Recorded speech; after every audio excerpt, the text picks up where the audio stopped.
So today we're welcoming middle schoolers from St. Ignatius School in the Bronx to see our production of the fall play this year, which is called The Imaginary Invalid. They see the show, we eat lunch with them, we talk to them, and then we do a workshop with them. We do a theater rehearsal with them. We give them a script so they understand how acting rehearsal goes. We play some games with them so that they can learn how to work together better. It's always great to see them every year.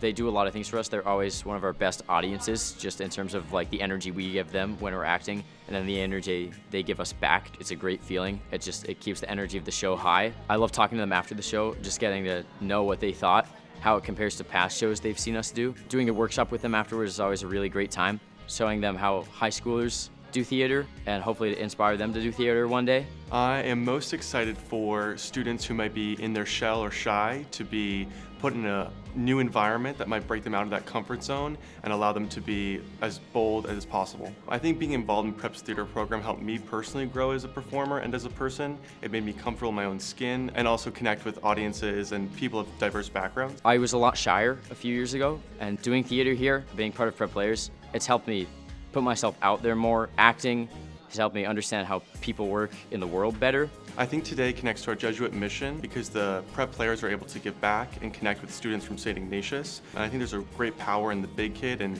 mentorship, and this allows our Prep Players to have interaction with the next generation of upcoming theater goers and actors.